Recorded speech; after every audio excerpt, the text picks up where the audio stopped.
Good morning, everyone. So did you enjoy the keynote? I unfortunately didn't see it, but I've heard some great stories about it. Thank you for joining our GDPR session. It's going to be exciting, talking about GDPR. So there's three presenters that we're going to put on stage, and they're going to talk about different subjects. So first up is Mark, who's our Director of Legal Affairs. And he'll talk a little bit about what is GDPR. He'll focus on GDPR and cloud. And he'll also talk about how Zerto did our GDPR readiness checks and how we're prepared for GDPR. Now, next up is me, myself, and I. And I'll talk a little bit more about the technology. So how can Zerto help getting compliant or help aiding to compliance? So that's more a focus on the technical part, and I'll focus specifically on a single article in the GDPR. And next up is Dante, who's the Senior Vice President, Business Development at iLand, and he's going to talk about, see, that's wonderful. Oh, okay, yeah, that makes so much sense. No, my manager's not here, so I don't have to applaud for anyone.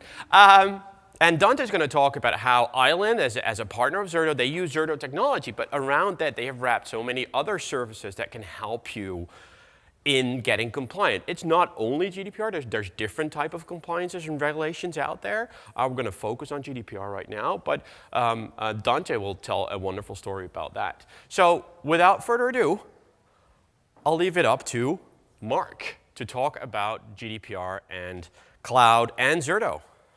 That's right. Thank you, Heisey. Okay, so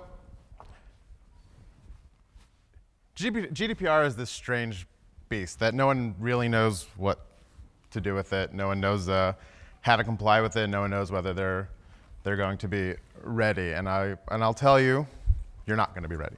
Okay? It's as simple as that. You could try to be as ready as possible, but you know, if on May 25th when it's adopted, you think you'll be ready, it's not true, which is a sad but realistic way of looking at it. So I have to tell you that, you know, if you think that, you know, being in a room of hundreds of lawyers is scary, I have to tell you that being in a room or at a conference with hundreds of techies is even scarier for me as the sole lawyer. A lawyer must you be to be one with data privacy? No, absolutely not. I've been working very closely with our information security team, marketing, product, support. You know, you name it, I've been working with them. While a lot of the responsibility falls on my shoulders, I couldn't do it without the assistance of everyone in the organization, all the key stakeholders. So what I'm going to go through today is sorry about that. I just want to pull up my notes. What I'm going to go through today is, you know, key a few issues. Number one, the key changes that GDPR introduces in the regime of legislation around data privacy in the EU. I'm going to go through a bunch of key activities that a company can do to bring itself closer to GDPR compliance, and then I'm going to tie in GDPR and the cloud, which is obviously a huge topic nowadays. I mean, we're all working with SaaS vendors. We're all in the cloud nowadays. And then I'm going to bring it home by talking about how Zerto as an organization has been preparing for GDPR. And you know, we've been working on it for several months, if not the past year. What is GDPR? So GDPR is this new codex that was adopted over 2 years ago, but will take effect in 3 days, on May 25th, that will replace all the data laws in the EU.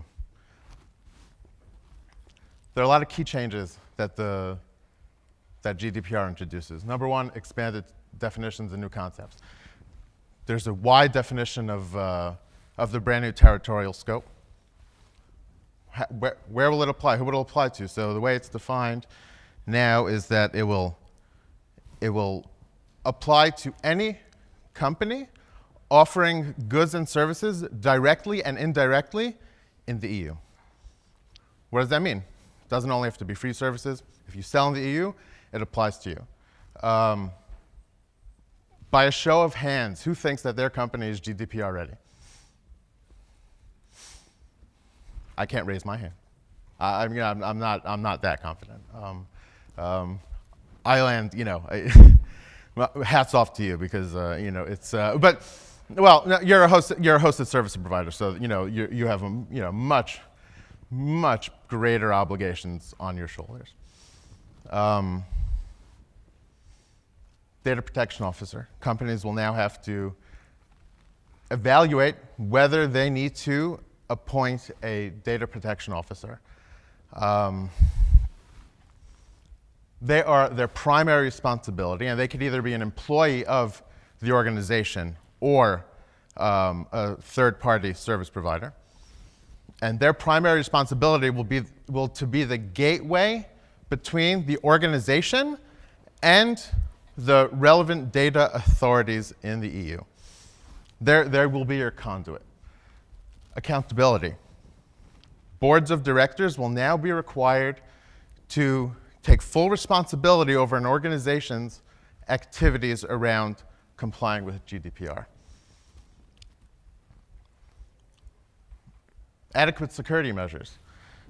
Let me just pull my notes. I just want to quote exactly what GDPR says about this. Organizations will now be required to implement and adopt appropriate technical and organizational measures. The problem here is that it's not defined anywhere. So companies will have to figure out what they need to do in order to be ready, both from a legal perspective and a compliance perspective and a security perspective in compliance with, to become better prepared for GDPR. Data breach notification. Can I have water? My water, please. Sorry. Thank you. Data breach notification. What does this mean? This means that once an organization becomes aware of a breach, and we're living in an era where the breach could have occurred 180 days before it's even detected. You will now have to notify the relevant authorities and sometimes even the data subject that there is a breach within 72 hours of becoming aware of it. Now here's a biggie: enforcement and penalties. Now, enforcement and penalties. This is a big one that's really sort of shocked the world of corporate corporate bodies within organizations. Thank you very much. There will be a multi-tiered approach. There will be a multi-tiered approach on what kind of fines will be levied on organizations. It will depend on the type of breach. It'll depend on the severity of the breach. And it could be up to 10 or 20 million euros, or 2 to 4% of a company's global turnover for the breach. And that's a big shock, because those you've seen fines of 2 million, 3 million. Now companies are suddenly being hit by fines in the tens, 20s of millions of euros, and again, we're only going to know how GDPR has taken a toll on organizations once the regulators start clamping down on companies, which is part of why I don't know how it's unclear how the regulators are going to interpret all the different details of GDPR, because they are vague.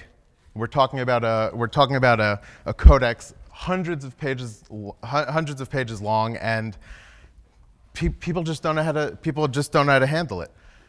What I'm trying to do here is point out what are the key areas where an organization can focus in order to become more compliant, not fully compliant. That's not what we're trying to do here today. So there are key steps in achieving GDPR compliance. Awareness. First of all, if you have the authority, or if you're in a position to do so, if they're not already aware of it, which I'm sure they are, talk to the relevant stakeholders and make them understand what kind of impact data privacy issues can have on an organization. Data audit.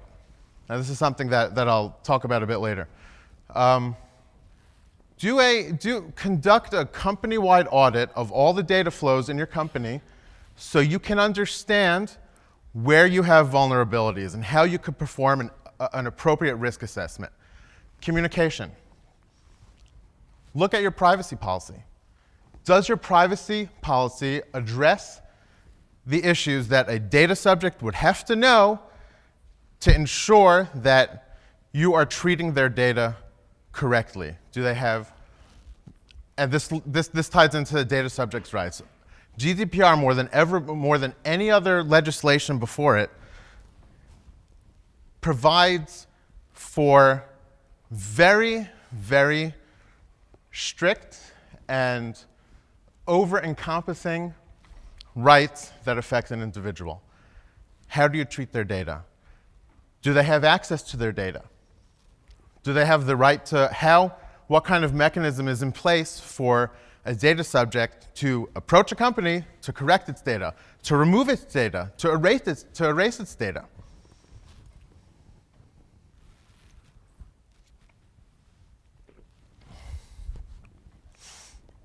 Consent. This is a big one, and this ties into the marketing practices that Zerto's team has been working, tirelessly in doing, and I'll get to that in my last piece. Do you have the appropriate consents in place? Do you have strong opt-ins? Do you have explicit consent from a data subject to receive marketing communications, to continue to receive marketing communications? Lawful basis. In your privacy notice or privacy policy, you need to be very, very clear on why you are collecting the data subject's data. What are the reasons? Data breaches. I spoke to that before. I spoke about that before. Privacy by design and data protection impact assessments. Now, privacy by design is an interesting one. Now, while it's always been good practice to build a product or to implement certain practices around from the onset of a certain project on protecting data, it is now a requirement to do so. GDPR in the cloud. What's the main problem here? Visibility. You have we've now moved to an age where everything is in the cloud. All your vendors are in the cloud. IT teams and security teams have little to no control on where data is stored, how their third-party vendors are storing the data, how they're processing the data. IT teams are losing control. But there are ways to fix that. Another issue is bring your own device. A lot of companies, many companies have bring your own device. So you now have an organization where they're using cell phones, computers, iPads, and tablets that are connecting to third-party vendors that an IT team has no control over. So what could you do? Adequate security measures. You could put things in, speak more your language. You could put SOC 2 in place, ISO 27001 in place. There are ways to better prepare yourselves for protecting data in the cloud. Vendor management. This is a big one. You now have the opportunity, and I assume many of you already do this, but you now have the opportunity to vet the vendors you're doing. Put in place what's called a data processing agreement, which governs the way your vendors will process the data, how will it collect the data, how it processes the data. Are they doing it for the specific purpose which you're looking to fulfill only without deviating from that? Special data. GDPR, more than ever before, discusses what to do in situations where you're collecting personal data or sensitive data. You know, an example of sensitive data could be revealing that you're a Yankees fan living in Boston. Purpose. Make sure the purpose is controlled. Make sure the purpose for which the data is collected is very clear. It's spelled out in your privacy policy. And this is a big one, the right to erasure. Delete the data when it's no longer necessary. At any given moment in time, a data subject can approach you and request that the data which you're storing about them is deleted, and you have to do that immediately. Different security measures that you could take. Do an enterprise readiness assessment. Understand exactly where your vulnerabilities are. You know, if you're a hosted cloud provider, that's very clear. I mean, you're storing the key data of your customers. So encryption. You know, you could encrypt things better. Real-time security policies and data loss prevention and things like single sign-on will give you better control of your third-party vendors. You could do a sort of vendor management audit in your organization. Identify the key vendors. Understand what kind of data they're processing for you. So let's get purpose we spoke about. We spoke about this. Now, what has Zerto been doing? So first of all, data mapping. Together with our CISO, I went on this sort of pilgrimage throughout our different subsidiaries and met with all the key stakeholders, and with the product team, the support team, the marketing team, most of all, which deserves a big round of applause for the heroic efforts that they've taken. And what we've done is we created what's called a record of processing, which is this Excel file that goes department by department and discusses the type of data that's collected, the way in which the data was collected, what we do with the data, what kind of methods do we have in place to allow for the data subject to delete its data, to have access to its data. And we have it all written down. That's a big, big, big obligation here. You need to make sure that everything is properly documented. Following the data mapping, what we're doing right now, and what we're always doing, is we're conducting a risk analysis and resource prioritization. We're looking at the different departments within the organization and understanding where we have more vulnerability. If I look at our product, there's very little, there's relatively little vulnerability there because our product does not collect or store or maintain or process sensitive information. But our marketing team we're sitting here at Zerto's own conference, so obviously our marketing has very heavy activity. Data breach incident response plan. We have an industry standard response plan in place, and we are looking to adopt a 24/7 task force. Revisions to our privacy policy. I went through that before. We've done a complete overhaul of our privacy policy on what kind of data, we now explain exactly what the purpose is to our data subject, why we process their data, and the extensive changes to marketing practices. We've now completely changed the forms. Our forms are now GDPR compliant. That an individual fill out on our websites, etc.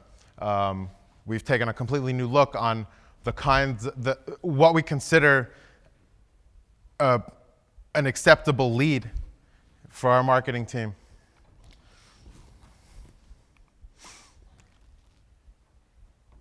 It is and it isn't. People are looking at GDPR as doomsday. I don't view it as doomsday. I think GDPR is I look at GDPR as a great time to look at the practices that you have in place. Do an audit. Many companies have been doing this for years and they don't even know it, or they do know it and now have an opportunity to make sure that what they're doing is right, or at least placing themselves on a better path to privacy compliance in the EU. Thank you.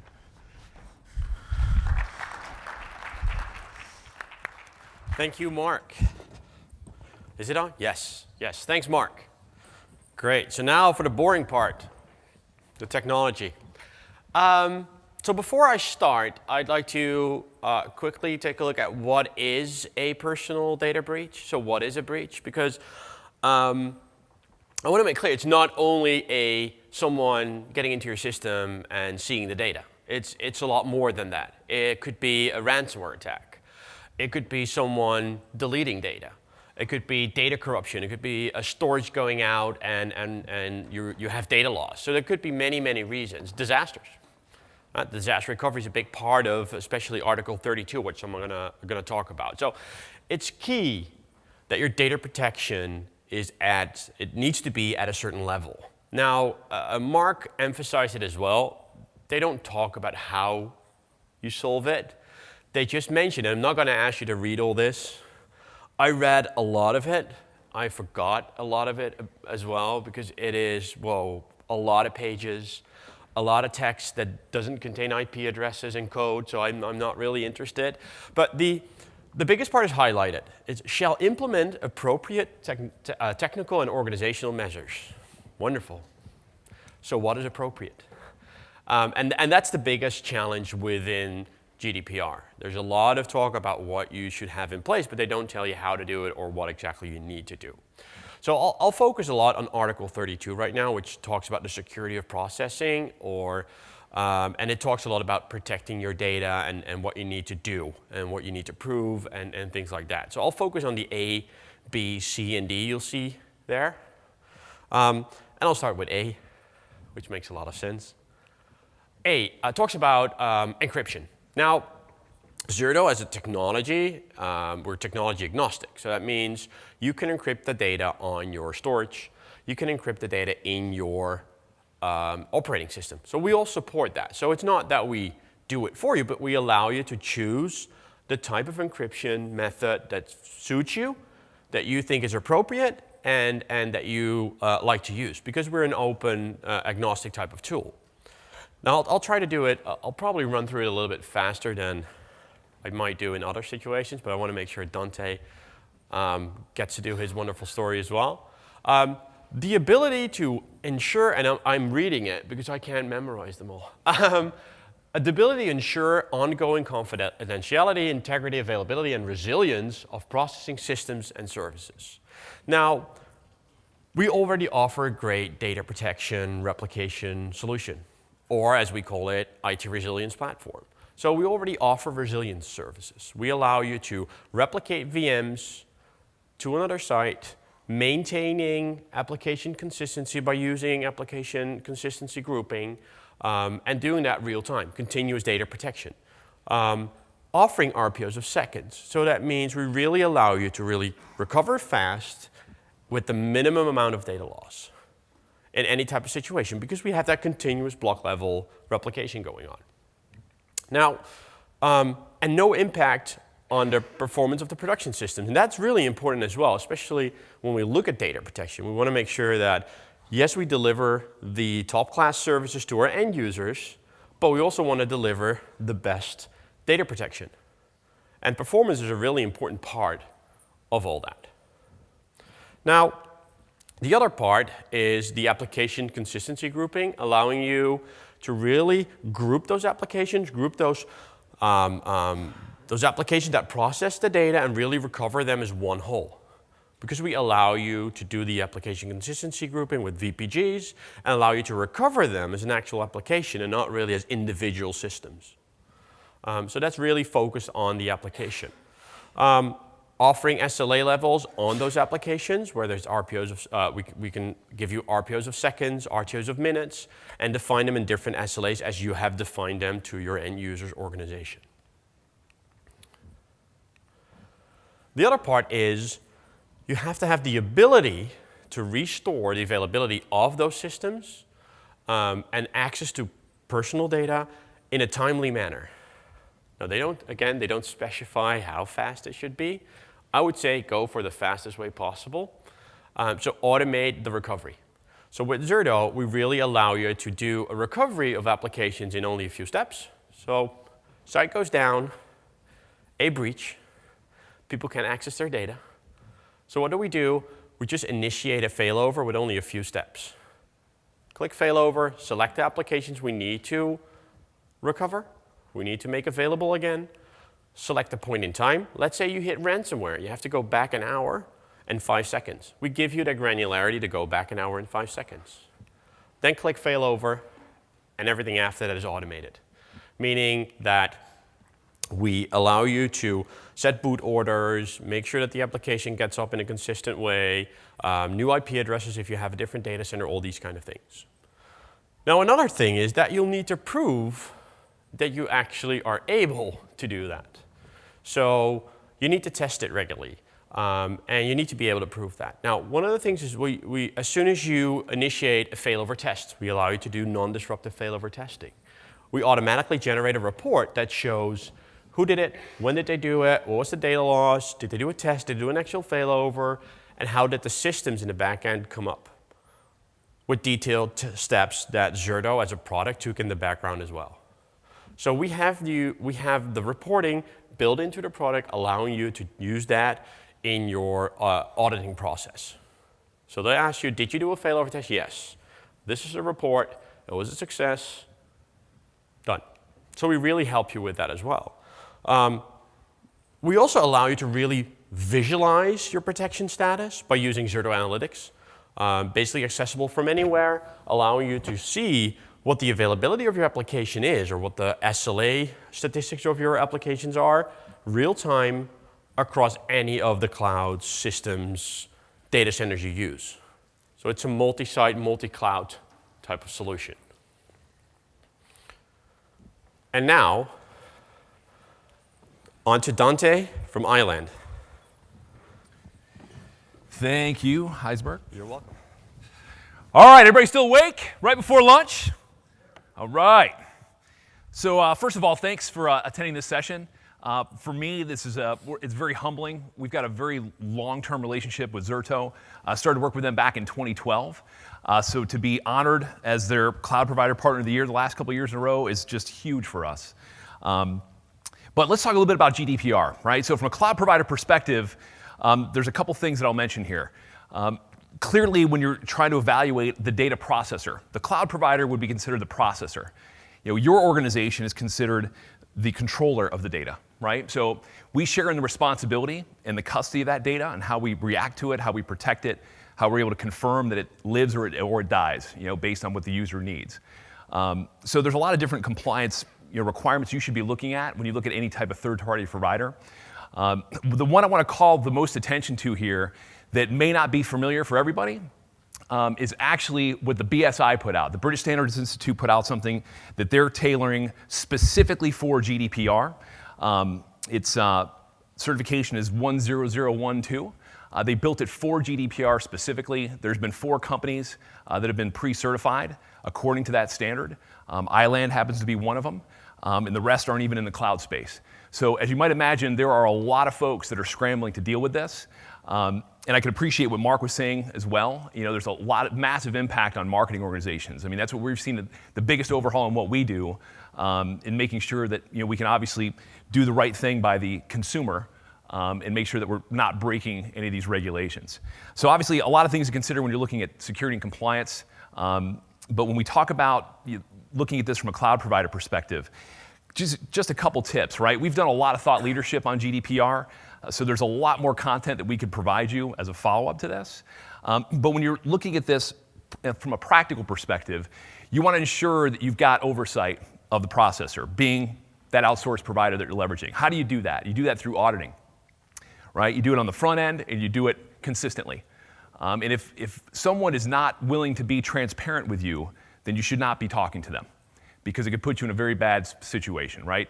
Mark explained that the challenges here with the fines and things that we can see, and the key here is that the regulators are going to absolutely make examples of a few companies, right? You obviously don't want to be on that list.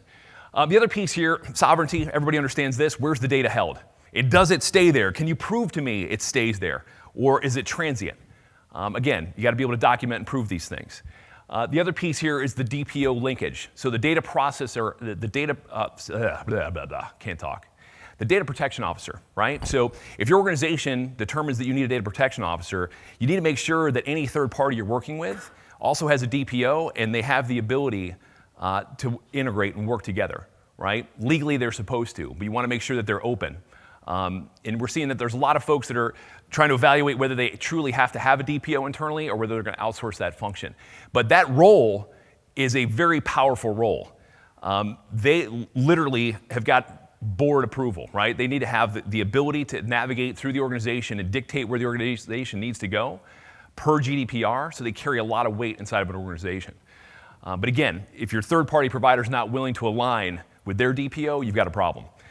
The other piece here, erasure. Mark already talked about it. I'm not going to really discuss it. Lastly, you might want to jot down this link.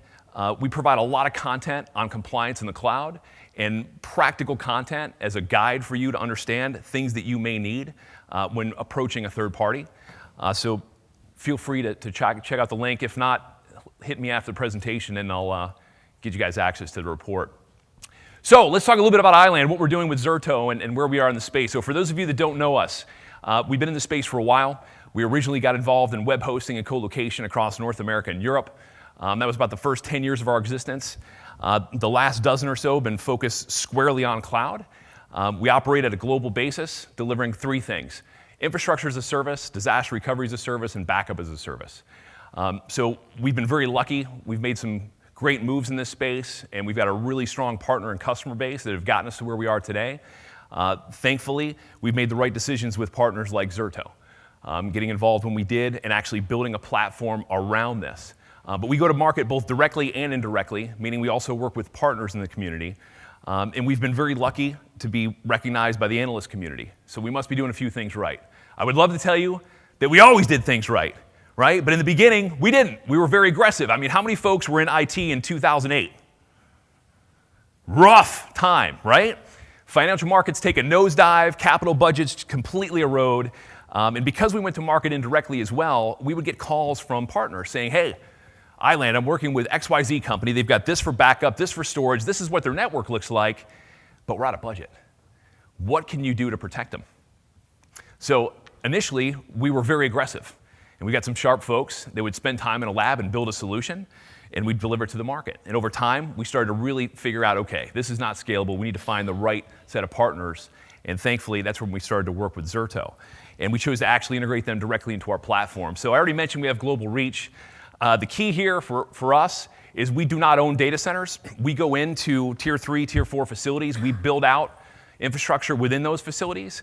This allows us to be very nimble and choose the best possible locations based on access to rich carrier connectivity, and also following the needs of our customer base, right? So we work with a lot of folks in regulated industries like healthcare, pharma, financial services, and that kind of points to where we are.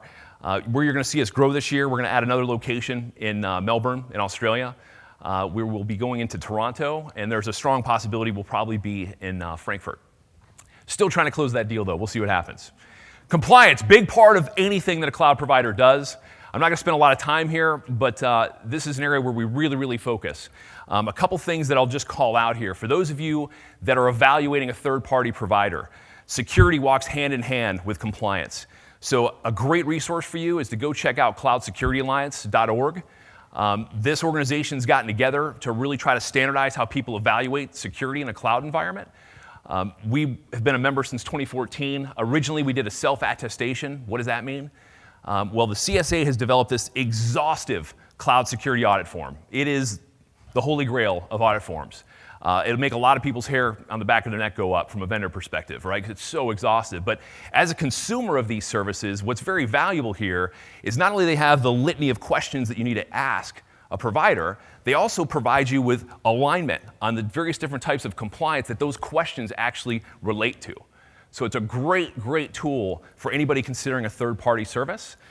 We took it a step further on the back of a lot of the ISO audits we did a couple years ago, and we actually were audited by them, so went beyond the self-attestation, and they actually audited us against all those processes and controls on a global basis. So the result of that was we achieved what they call a gold star certification, right? So when I heard that, I'm like, yay! All I could think of was kindergarten. Sounds juvenile, right? A gold star. Well, it turns out it's a really big deal. Only iLand and Microsoft have actually achieved that level of certification through the CSA. So again, cloudsecurityalliance.org if you want access to those resources. All right, I'm going to talk a little bit about the platform and what we've done here with Zerto. So we started down this path about 6 or so years ago, and for us, we're a VMware shop, right? And we knew that people were looking to adopt cloud. We thought that VMware could take us there, and based on the feedback we got from customers, VMware does a great job of certain things, but a lot of people needed more. They wanted to make sure that they had complete control and complete visibility in their cloud environment. So we started to build our own platform on top of VMware. And the key here was, originally, we wanted to make sure that people had complete access to performance data, right? Because a lot of folks that were managing their own environments locally, love it or hate it, they had access to all their toys, right? And when they moved to a cloud environment, they felt that they were just working with something that was abstracted, really couldn't get to the meat of what was happening. So we wanted to make sure that we could provide very rich information from a performance perspective. At the same time, we also wanted to correlate that with cost and really simplify the cost model, right? Everybody's saying you got to go cloud. How do I make that happen? What's it really going to cost me? And then finally, we also wanted to go from there and start to listen to what customers were really asking for, and they wanted other services. They wanted backup, so we integrated backup. They wanted disaster recovery, so we integrated disaster recovery. So thankfully, we've been at this for a long time with Zerto and leveraging their API to actually integrate it into the platform. So when Heisberg was showing you the slides about performance and being able to track all these things, we've integrated that directly into the platform. So again, it's providing our customers with a lot of control, but at the same time, when you talk about compliance, security walks hand in hand, right? So you need to be able to actually validate these types of systems and do it on a regular basis. So we chose to actually integrate a lot of security services directly into the platform. And you name it, it's something that we probably are doing today. What I will say is that there's some unique things here as we relate it back to GDPR. Obviously encryption, right? It's table stakes, has to be done at a minimum at the storage layer. When we work with folks that are really focused on security, just like Zerto, we're also open. We've partnered with HITRUST to be able to provide encryption at the VM level, but you don't have to leverage that. But if you want to manage keys yourself, you're open to leverage any other third party as well. The key here is to be able to actually run these types of services squarely in the platform and do it on a regular frequency, right? And we know that the burden of support from a security perspective is just becoming unsurmountable for a lot of people. So getting that process done and designed and implemented right the first time, so anytime somebody deploys a workload, you know it's protected based on the processes and controls of your company, is absolutely imperative, especially when you're talking about being able to prove it from a compliance perspective. So we took it a step further, and we wanted to not only align processes and controls with the requirements of our clients, but we also wanted to take the reporting and drive it directly into the platform. Right? So we're doing this at a certain frequency. However, our customers have got the ability to go in and actually run these reports ad hoc. So this becomes a huge, huge advantage for folks that are trying to deal with any type of internal or external audit, because you have all that reporting at the tips of your fingers. And when you work with folks that are in a regulated industry, I mean, it's great to have SOC 2, ISOs, all that good stuff. But folks that are like in pharma, they don't care. They could care less about any kind of industry cert that you could stand up and show them. It means zero to them, because they actually have to qualify and validate your processes and controls through an audit themselves, right? So if you're in one of these industries and you're looking for that level of compliance, you got to work with somebody that's open to that type of process. The other piece here is that inevitably, as you continue to hear from the team, everyone's looking to automate more and more, orchestrate more and more, right? So everything that we've built, we started with an API first. So this entire platform is extensible. So for those of you that have got great dev teams that want to integrate this platform into your overall operations, you've got the ability to do that. The whole thing is REST-based. We've also developed SDKs for things like Java, Python, Go, and Elixir. All right, couple more slides, folks, and we'll be done here. One thing I'm pretty excited about, based on the experience we've had with Zerto, we saw an opportunity to drive even more innovation on top of their stack. So at the end of last year, we introduced a runbook orchestration engine. And the goal here is that when you work with larger environments where people have got a lot of different virtual protection groups, you really want to give them the ability to automate the entire DR plan. So the idea here is to be able to take and create a runbook, various different runbooks, right? Depending on the size of your organization, you may have hundreds of VPGs, right? So having a tool that allows you to actually create these and actually orchestrate against them. So let's go ahead and look at all my VPGs. Let's drag and drop them into a runbook. Maybe that runbook is my tier 1 applications. Maybe it is my East Coast environment. Whatever makes sense to the end user, right? Then you've got the ability to actually test that entire orchestration, right, with the click of a button, or actually fail it over for a live failover.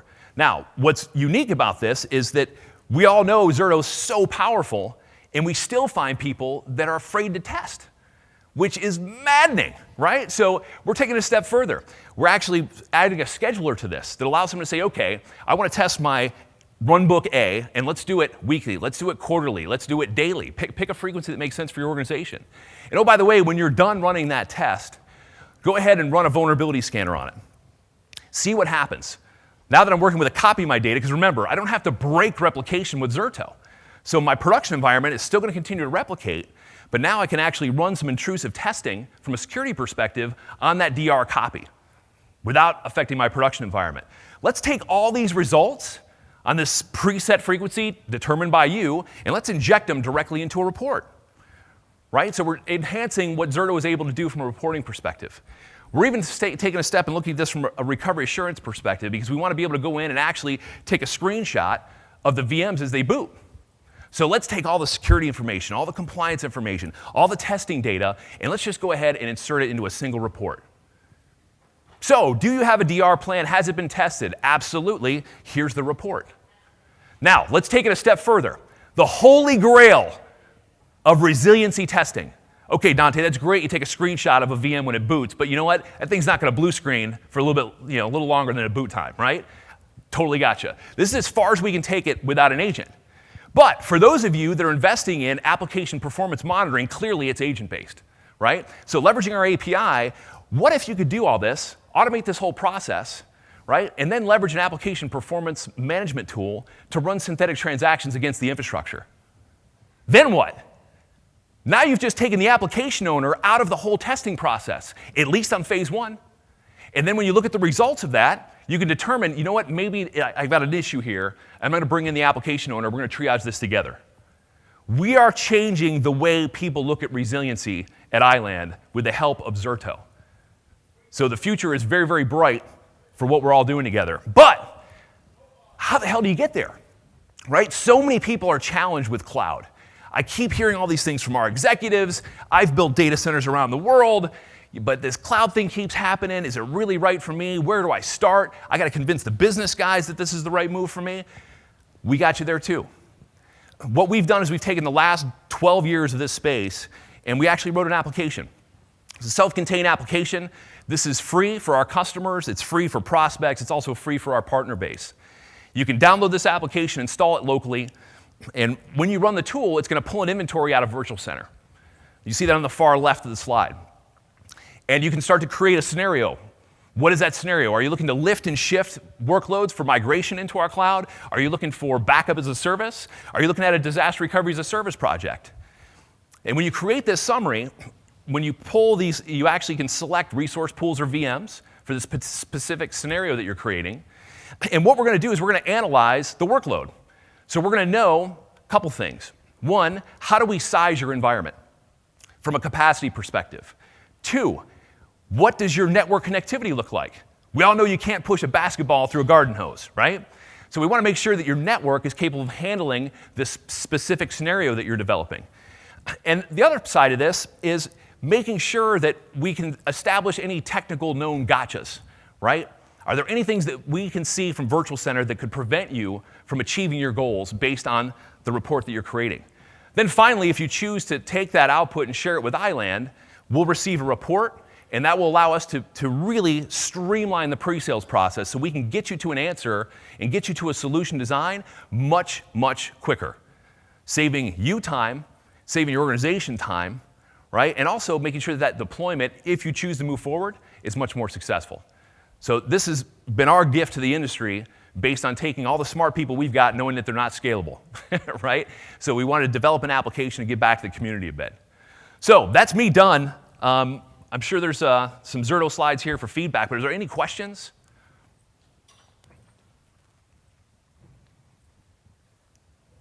Nobody. I know we're not wired. We tried. Yeah, all right, thank you. Thanks a lot, Dante. Thank you. And thanks, everyone, for joining as well. So we've gone from GDPR, what is it, to cloud, to how did we do it, what did we do to prepare, some technology stuff, wow, can't even talk anymore, to Dante telling you what iLand can do and all the services they deliver to help become compliant, not only GDPR, other compliancy rules, regulations as well. So I think it was great for me as well, because I've learned a lot about GDPR over the last couple of months, but I was still having some questions. So if there's no more questions, I think Dante will be here. There's an iLand booth. Mark will be running around. I will be running around. So please, if you have any questions afterwards, don't hesitate to ask us. Push us aside, pin us down, and ask the questions. And once again, thank you all, and enjoy the next session.